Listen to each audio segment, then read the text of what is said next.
Welcome to the Ignition News, your unfiltered, uncensored source for the actual truth in what is happening in the United States of America and around the world. We are not bought by the billionaires. We are here to be your source of truth in a time where truth matters more than it ever has. Be sure to follow along with your favorite platform. Let me put on my Roz glasses. Podcast, YouTube, or Substack. Yeah. Let's get busy with the truth. Welcome to the Ignition News. What was I thinking? What was I thinking? What was I thinking? What was I thinking with these? Come on, here we go. I thought these were cool one time. Good morning, everyone. Oh, wait, hold on.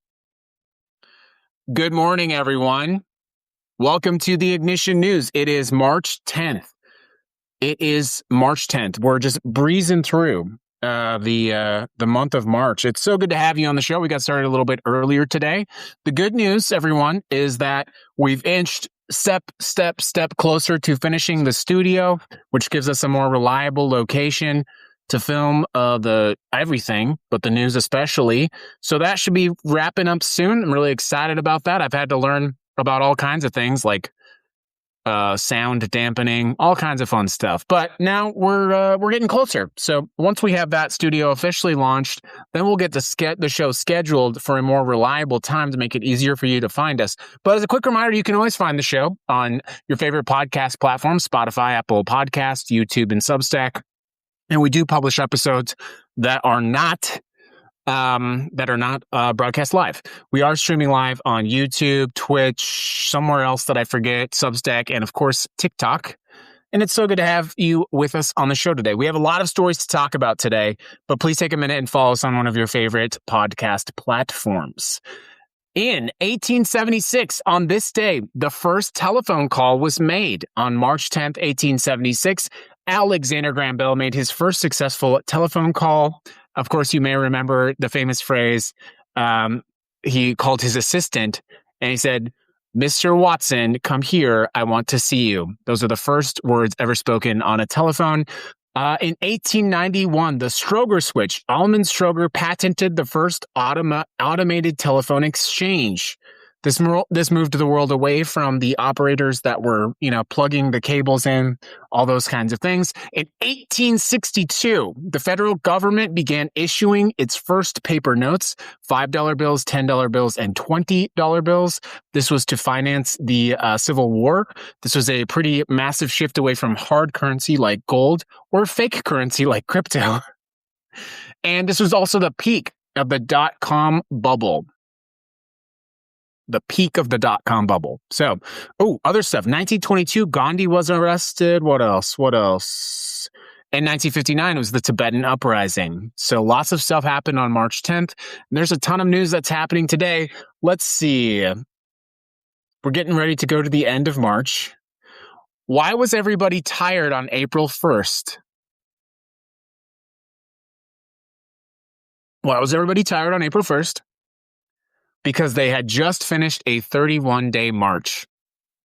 Okay. That's pretty funny. What type of bow can't be tied in March? A rainbow. That joke does not make sense. Can someone explain that joke to me? What type of bow can't be tied in March? A rainbow? Is that because it's not spring yet? I don't know. Someone explain the joke to me. I don't know. I'm really puzzled on that one. What type of bow can't be tied in March? A rainbow? Because it doesn't rain in March? It rains in March? I don't know. And then why are trees so forgiving? Because every spring they turn over a new leaf. I like that one. Good morning, everyone. I got a lot of stories to talk about today. There's some wild stuff. I posted this in the pre-show, which is pretty wild. And then for some reason, I can't find the new show script. So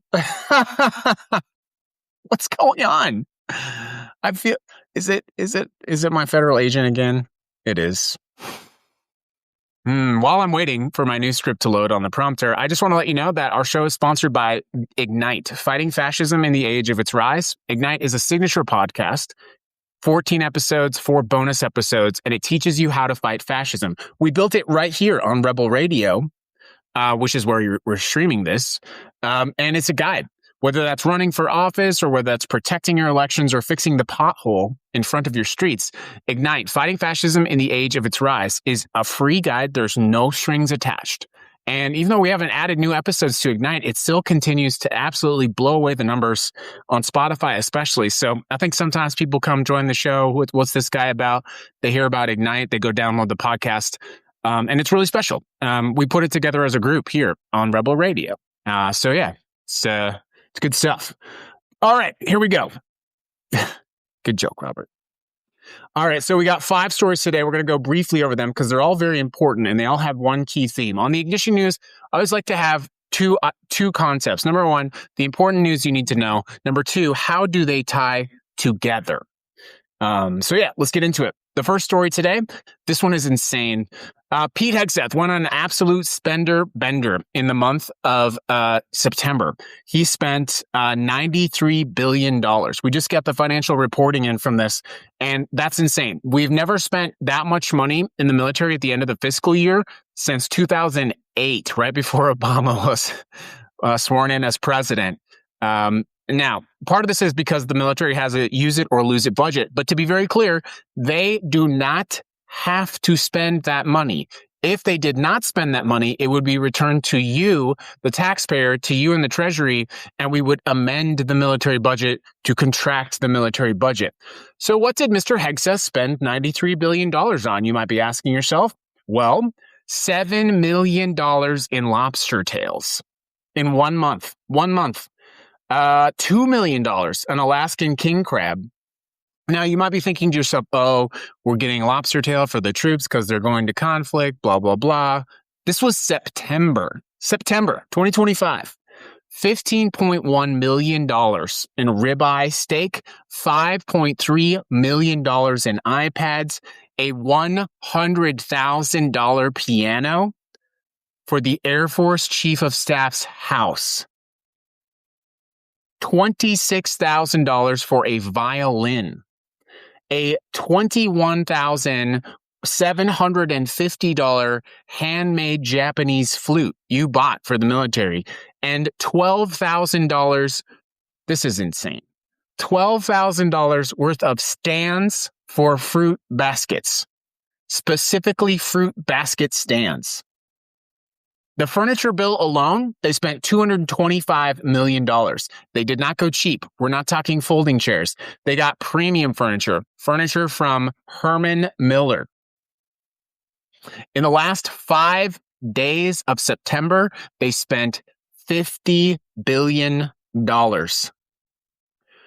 For some context, only 9 other countries in the entire planet spend that much money on their entire military budget. This is, of course, a Secretary of Defense who got to his position by decrying government waste. Not to mention our $1 billion per day conflict. $93 billion in September alone, $7 million in lobster tail, $2 million in Alaska king crab, $15 million in ribeye steak in 1 month. This, of course, immediately after this, we cut SNAP benefits, $187 billion from SNAP, but the military had $2 million in king crab. We cut $1 trillion from programs like Medicare and Medicaid. We're going to kick 12 million people off of healthcare. But they're buying furniture from Herman Miller for the military. Speaking of waste, let's get on to the next story. Good morning, everyone. Welcome to the Ignition News. It's great to have you on the show. Please consider following us at any of your favorite podcast platforms. And if you're not sure how to find us, just go to theignition.news, and we'll be happy to help you out. I have a special surprise. Is anyone new to the show today? Is anyone live watching on the show today? Someone did comment on Spotify yesterday, by the way, so that's exciting. We'll take a little bit of a break. Since we're talking about government spending, you know I love to support the post office. We got someone new over there. Dexter just followed us on the show. Thank you. Stacy, well, here we go. Okay, Dexter followed the show. Stacy's new, and then I don't know how to say that other. I don't know how to say that other name. I apologize. Please message Northwest Pole Project. Northwest Pole Project. Say hello. Go ahead and message Northwest Pole Project, and we'll send you a free, a little surprise to be part of the community. But only if you're cool. If you're not down with this, don't send me a message. Don't waste my time. This is the Sabo cap. It's an international symbol of resistance. The international workers of the world used this sticker, this icon, when they were shutting down factories, causing chaos on the work line, and protesting. Okay, that's the Sabo cap. We have a special version of that for our show, for our Rebel Radio community, the Resist-A-Kitty, the Resist-A-Cat, right there. So, the two of you over there, thanks for saying hi. Message Northwest Pole Project, and we'll send you a sticker totally for free. No, there's no strings attached. It's just a little way to be part of the community. Know that you're part of the group. Anyways, let's get on to the next story. It's great to have you. Yes, message our moderator here, and we'll get you that sticker for free. How fun. I missed doing the stickers. I have a whole shelf of stickers over here that we haven't been doing them in a while. I miss it. It's really fun. All the cool kids have a Resist-A-Cat sticker on their notebook, their car, wherever you want it. Good morning. Speaking of government waste, we just found out something pretty important. I mean, this is all alleged, but you may remember that Kristi Noem was fired. One of the big reasons she got fired was that $220 million ad campaign. When she was talking to the Senate, she claimed that the president had directly approved those funds. So DHS spent $220 million on commercials. You're going to remember that was Kristi Noem in her little fake cowboy outfit. She was filmed at the, what's it called? The Mount Rushmore. And when the government was shut down, by the way, $220 million could easily have funded the park rangers in all of the national parks during that time, by the way. So when she was pressed about it, she said that the president approved that $220 million. Now, I just want to be clear. Technically, the president did not have to approve that. Kristi Noem was the head of DHS. She could have approved that. So then when the president was pressed on this, when the president was pressed about this, he said, quote, "I never knew anything about it." See, that's the thing. You people don't understand. You give him one little inch under that bus and he will throw your ass under that bus. He will never take accountability for anything. He will never take accountability. This is your leader, your strongman. You give him one little inch and he will throw your ass under the bus so fast. And that's why he fired her. I mean, that was a big reason why he fired her, because she said, oh, he approved this wasteful spending. She made the president look bad. Out. And of course, they gave her a cushy fake job so that she wouldn't she wouldn't go yapping to the press. It's kind of the way it works. I think we're going to find out, by the way. It's kind of astonishing. If you remember the first administration, they were firing people like every week. It was an absolute shit show. And that's the thing. Here's brief aside. Have you ever known anyone that got a really good job and they just absolutely were not qualified for it? They do everything they can to keep that job. Everything they can. So that's why a lot of these people aren't getting fired or leaving, is because they will never have a job this good ever again in their life because they're idiots. Anyways, so now we know. Here's why that story is relevant. Either the president is lying. Big fucking surprise. Oh my God. The president lied. Or Kristi Noem lied. And why is that important?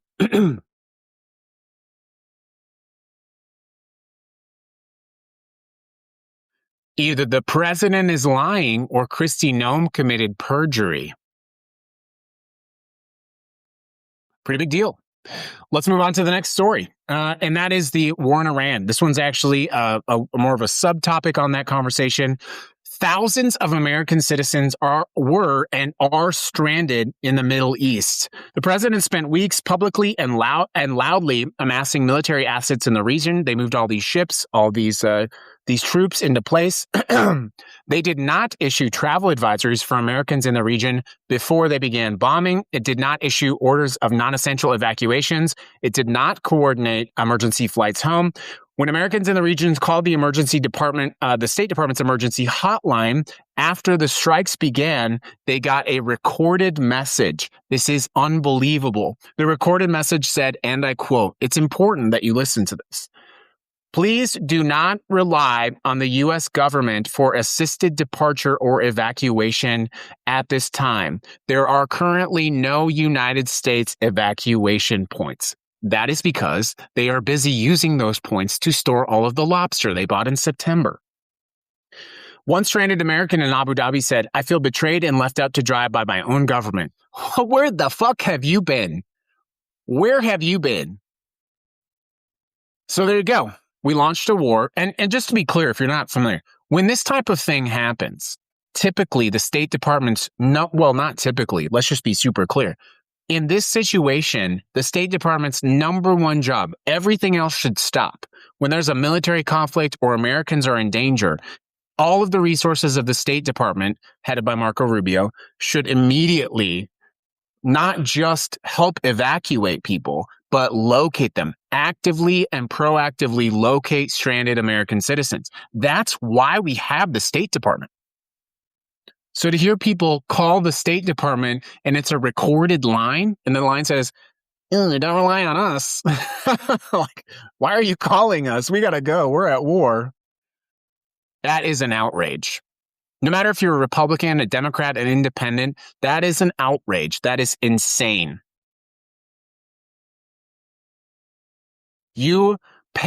This is why it's so outrageous. You know Elon Musk doesn't pay his taxes. You know Jeff Bezos doesn't pay his taxes. You know Bill Gates doesn't pay his taxes. You know all these people. Well, I can't say that for Bill Gates. I don't follow his finances. He's got other problems.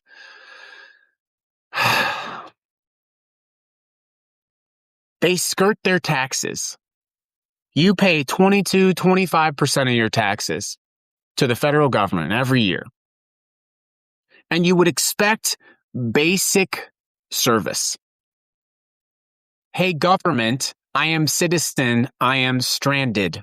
Can you use one of your military boats to help me? Nah. No. We have to make sure that Benjamin Netanyahu can flee to Germany while his country is under assault. We have to make sure that the prime minister is safely transported. So we need to make sure that our military assets are keeping the skies over Israel clean and clear so that Benjamin Netanyahu, the courageous man that he is, can flee to fucking Germany. But you? Nah. You're on your own. You are on your own. Well, doesn't that say everything about this government right now? And speaking of Iran, missiles, drones, we now know that the president's sons are literally cashing in on this war. They have invested in a drone company. Of course, the United States government banned DJI. You may know this. Yeah, but DJI drone, my son was like, "I can't use my drone anymore." What? Yeah, I forgot to download the app. What? But Eric Trump is Eric and what's his other name? What's the Don Jr.? They have invested in a massive drone operation. Two companies backed by Trump Jr. received contracts worth hundreds of millions of dollars from the Department of Defense. We cancel. So to be clear, DJI was providing us with drones that we were using in our own defense, by the way, and police departments were using those.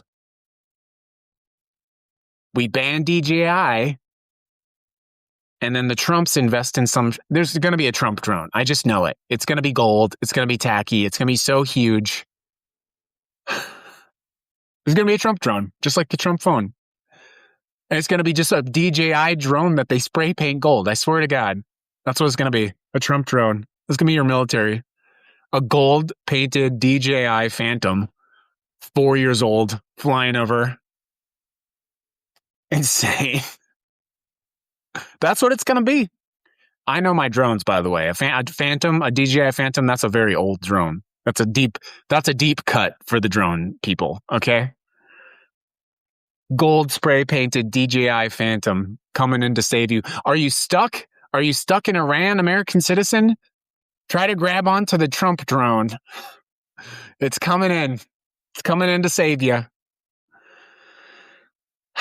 And why is this all happening? Well, our last and final story today is all about the mental wellness of the president and the people surrounding him. It really expands all of the things that we just talked about. There's multiple news reports with interviews with more than half a dozen current and former aides, advisors, and others familiar with internal White House deliberations. When the president first raised the prospect of the war with Iran, people closest to him were not the ones pushing for it. You have J.D. Vance. J.D. Vance was pursuing caution. You had the chairman of the Joint Chiefs, Dan Kane, saying that the negative impacts, the negative costs of going to war. Marco Rubio was only tepidly supporting it. Susie Wiles, she was focusing on the midterms. Then you had the loudest pro-war voices. They were all coming from outside. Lindsey Graham, what's going on with Lindsey Graham? Every time he's on camera, he looks like he's drunk, first of all. Second of all, what kind of intelligence, what kind of foreign intelligence does Mossad have on Lindsey Graham? Okay? Because this guy getting up talking about making Iran great again, in my opinion, Lindsey Graham is bought, not bought like compromised. He's got to be compromised. He's always looking drunk when he's on TV. He's got the puffy face. He's just slurring. It's wild. You got Lindsey Graham pushing for war. Obviously, Benjamin Netanyahu flies to Washington. So you have external lobbyists pressuring the Trump administration. And no one on the inside is able to stop him. You have growing calls about the president's cognition. You can see him speaking now. You can see what he's posting on Truth Social, and he's increasingly disconnected from reality. He's apparently getting internal polling that says 9 out of 10 people approve of the war in Iran. Who's giving him these polls? The No New Wars president is very disconnected from reality. He's clearly not physically well. He's literally like lacquer painting his hands to hide these bruises. He had that weird neck thing, it was a scab on his neck. It was so gross. And he's slurring his speech. He's like, I don't know. Listen, Joe Biden was no cognitive puppy. There's no doubt about it. But perhaps we shouldn't be electing ancient people to run the most important office in the country, because this is what we have. We have external forces that pushed us into a $1 billion per day war that apparently the president thought was going to be, boom, we're in, we're out, we're done. Now we're stuck. We killed 175 children and daycare workers. Over 1,200 Iranians we know are dead, 7 Americans, likely more. And no one's stopping this person. There's no one stopping the worst impulses of this man. And no matter how you look at what's going to happen with the election, you can view it as, oh, well, he's either going to try to stay in power, or he's going to just be done and pardon himself and do all these terrible things. He's on an absolute vengeance campaign. And so let me close it out with the final thought. This president hates this country. This country prosecuted him. This country failed to elect him in 2020. In so many ways, we would have been just better off if he had won 2020 and went off into the sunset and pardoned himself. In so many ways, I think we would have been better. COVID would have crashed and burned. Everyone would have seen what a failure he was. Probably would have won the House. Probably would have won the Senate. Probably would have, been impeached by an actual Congress. But now he's on this vengeance campaign. And if you don't think, so many of you think, oh, well, he has his enemies, the people, Mueller, what's his name? Jack Smith, all these people he's coming after, the media. You are his enemy because you are the United States, and you did him the indignity of not electing him in 2020. We are all his enemy. If you don't get that by now, I don't know what you need to see. He doesn't care about your gas prices. He doesn't care about your grocery bills. He doesn't care if soldiers die. He doesn't care if people die in the United States. He said this. He said, well, it's going to happen. People die in wars.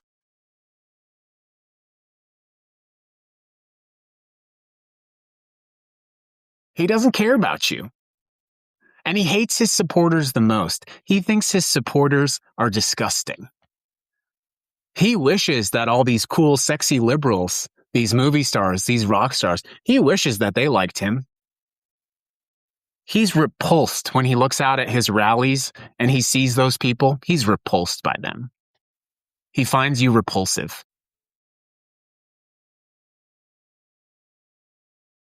And now he's costing you $1 billion a day in a war that I don't think is going to end anytime soon. And I think it's increasingly likely that they're going to start considering using nuclear weapons. The poly market thinks so. The poly market hasn't missed with anything political, really, in the last year. It obviously has missed some things. But the poly market says he's going to use nukes. He's failing in Iran. This is the last tool he has. And that will indeed be one of the greatest shames in America. If our leaders, if our military, if our congressional representatives, and of course us, if we can't voice out and stop this insanity, and there's a mushroom cloud over Tehran and millions of people die, or hundreds of thousands of people die, that is on you. That's on me. And you can say, people always say this in my comments, it's not me versus Iran. I didn't go to war with Iran. It's not me. Well, it is. You are at war with this country because you are a United States citizen. Because your congressional representatives don't yet understand from you that if they do not do something, they will never hold elected office again. You have not done enough. Oh, I'm sorry. It hurts. Well, I have the courage. I have not done enough. Our congressional representatives should be thinking every day, holy fuck, I'm never going to get elected again. If I can't stop this fucking cognitively declining orange man, I'm never going to get elected again. But they don't think that. Because what they're worried about is, is AIPAC going to run an ad against me? Is AIPAC going to run an ad against me in the election? I'm going to lose? Are they going to, because you know what they do. It's the most destructive political lobby in the country. What they do is they have this massive network of donors. And they go out and they say, you go donate $3,500 to this candidate because he's running against this senator who said no war with Iran. And then 100,000 people, or even 10,000 people, or even 1,000 people go and they donate $3,500 or $1,500.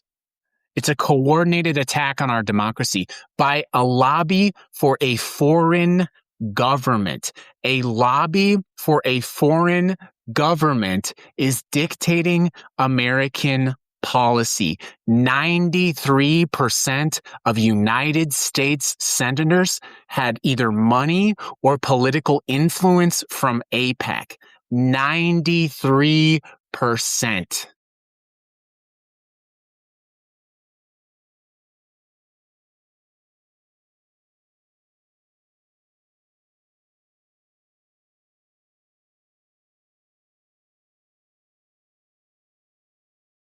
If you vote for someone who takes AIPAC money, you do not support America.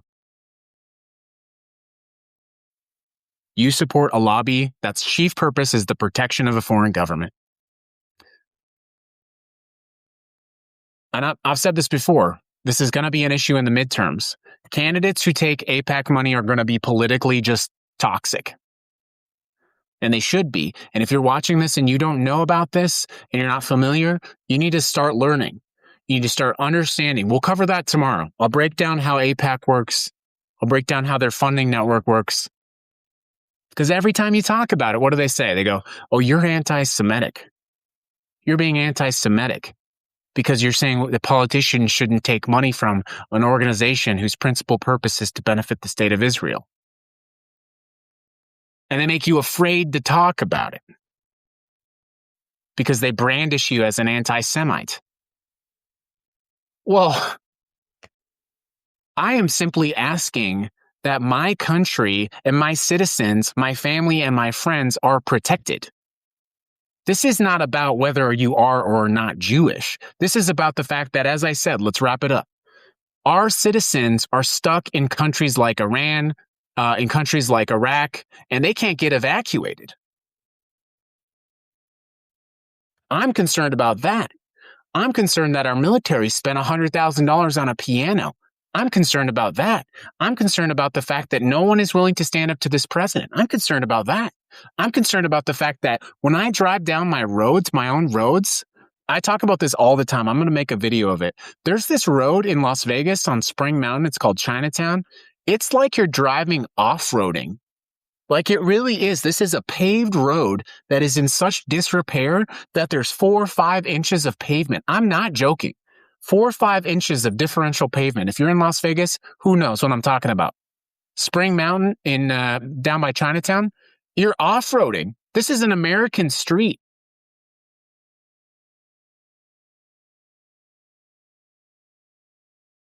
And it trickles down. This is what I'm saying. It trickles down to our governor, to our local elected officials, because you allow these lobbies and these groups to buy your politician instead of putting the fear of your vote into them. What a powerful phrase that is. The fear of your vote. They should fear your vote. They should fear that you will remove them from office with the most powerful tool that you have. They should fear your vote, but they don't. They fear a commercial from AIPAC, or from a land developer, or from a real estate group, or from Elon Musk.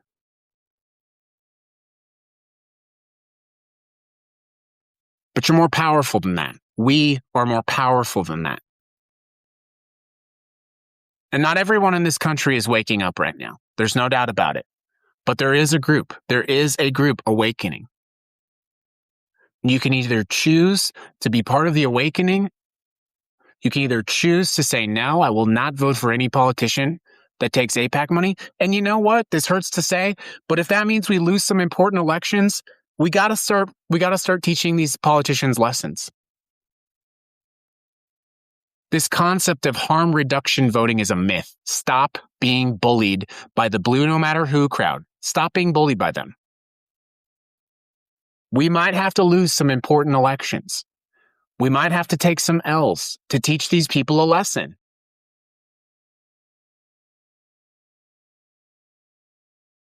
That's what they've done to you. But there is an awakening. There is an awakening.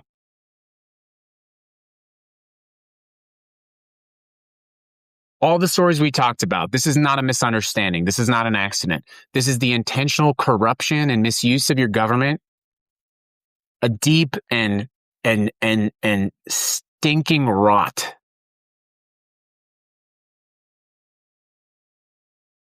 And if you live in a house, you live in an apartment, you ever get like mold or something like that, right?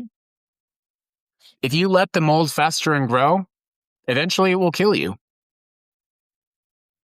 And sometimes you got to do the deep work of like getting in there with the shovel or getting in there with one of those scrapers and scraping it out.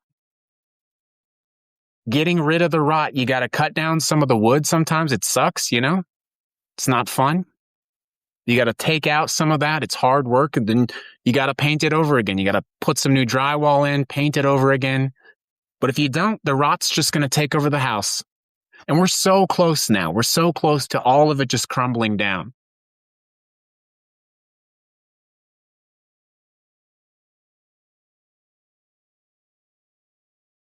But I choose not to give up. I choose to push back. I choose to fight back. And I choose to teach my representatives to fear my vote. And you can do the same. That's the Ignition News, everybody. It is March 10th, 2026. If anyone can explain the rainbow joke to me, that'd be great. We'll see you tomorrow. Good. Infected tooth is another one. Good. Infected tooth. Yeah. That's a good analogy.